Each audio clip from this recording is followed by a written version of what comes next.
everyone. I'm Ben Wheeler. I'm a substitute teacher in the Dade County system in Georgia, but I aim to become a secondary social studies teacher. For my text set project, I wanted to focus on the assassination of Abraham Lincoln. Now, in Tennessee, social studies classes cover the American colonies up until Reconstruction in 8th grade.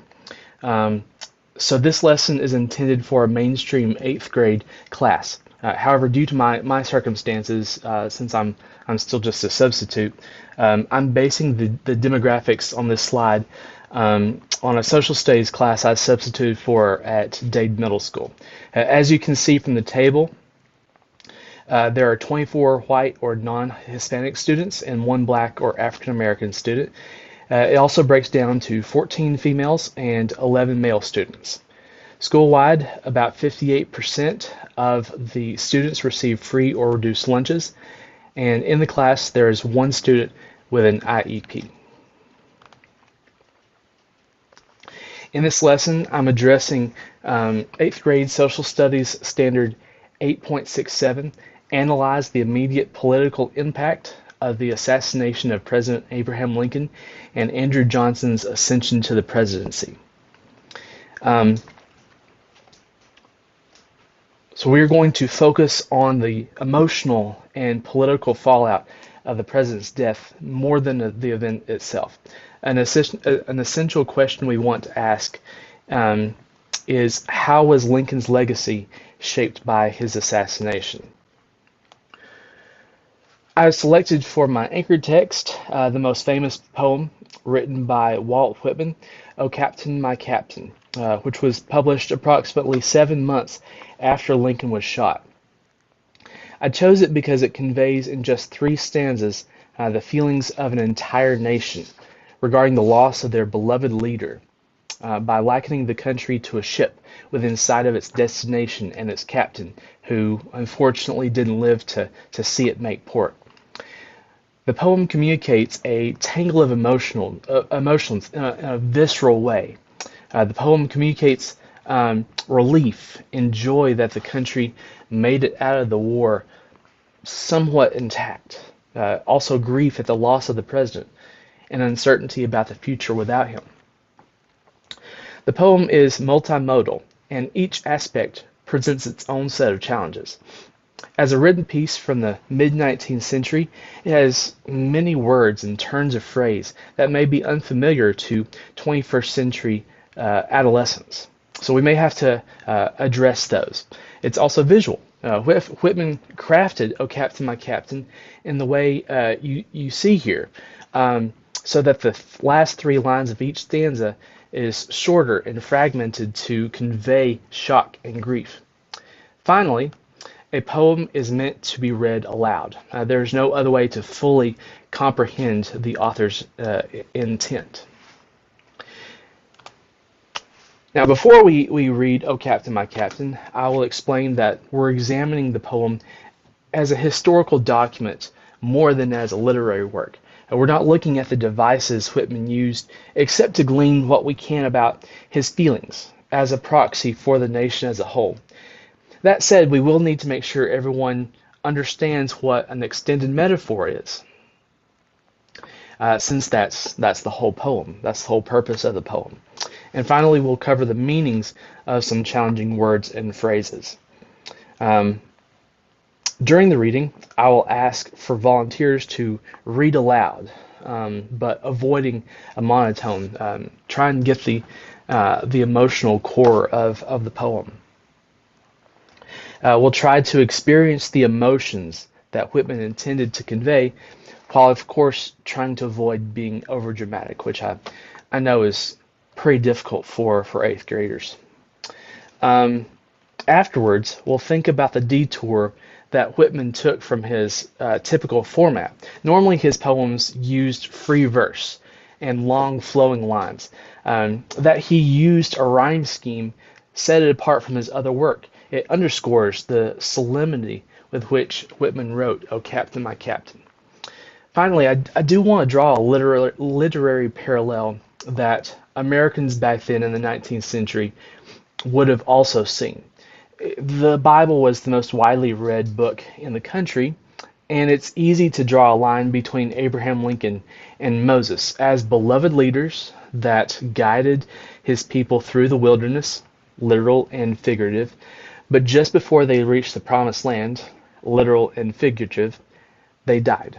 It's a powerful image, no doubt, that many people in the 19th century would have seen as well. My visual text will be a brief YouTube video produced by a couple of history teachers. It's called 1865, Lincoln's Assassination. I decided that there needed to be a review of the actual Lincoln assassination and the efforts to capture those involved in the conspiracy to not only kill the president, but also members of the cabinet. There were more in the conspiracy than just John Wilkes Booth.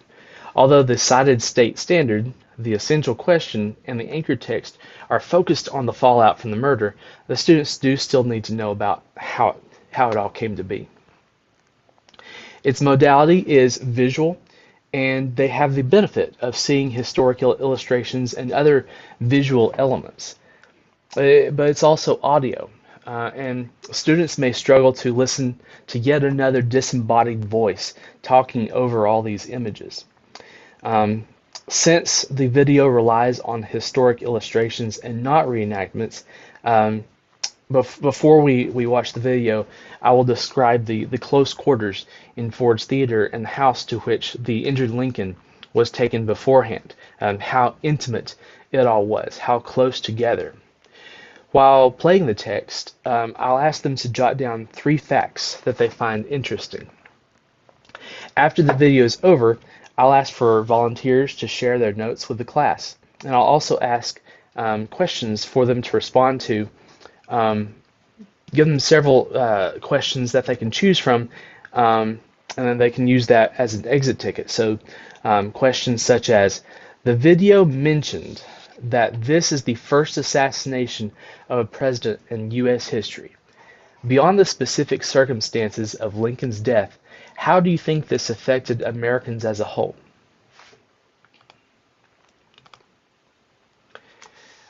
My informational text will be comprised of selections from James L. Swanson's book, Chasing Lincoln's Killer.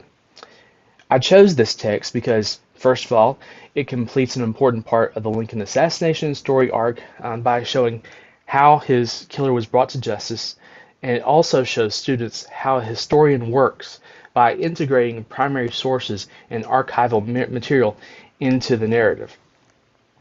It is the young adult companion to Swanson's volume for adults, Manhunt, the 12-day chase for Lincoln's killer, which was later made into a miniseries. The book is linguistic and visual. It was written for middle school age readers and has several dozen photos of artifacts, newspapers, and things like that. I think the major challenge for students is going to be simply the length and detail of the reading. Even if I assign certain chapters, reading nonfiction is almost a different skill from reading fiction.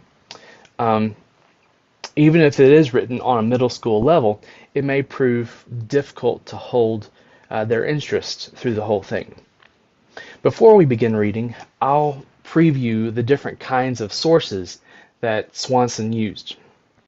During the reading, I want them to pick out some of those primary sources that they found interesting, a minimum of 5 sources.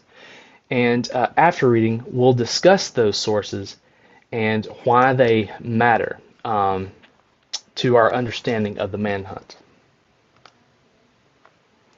As an accessible text, I selected an online article from the History Channel website because while I'm focused mainly on the emotional and cultural impact of Lincoln's death, the state standard and essential question also deal with the political effects. Now, as a history person, I try not to speculate about what might have been, but it's difficult to avoid imagining how things might have been different with 4 years of a Lincoln reconstruction. So this document is meant to give an overview of what happened instead. The article is visual and linguistic. The reading level is not too terribly difficult, and there are optional embedded videos about black codes, the 15th Amendment, and the Ku Klux Klan. If anything, the videos and the various links to other interesting stories might serve as a distraction to the students.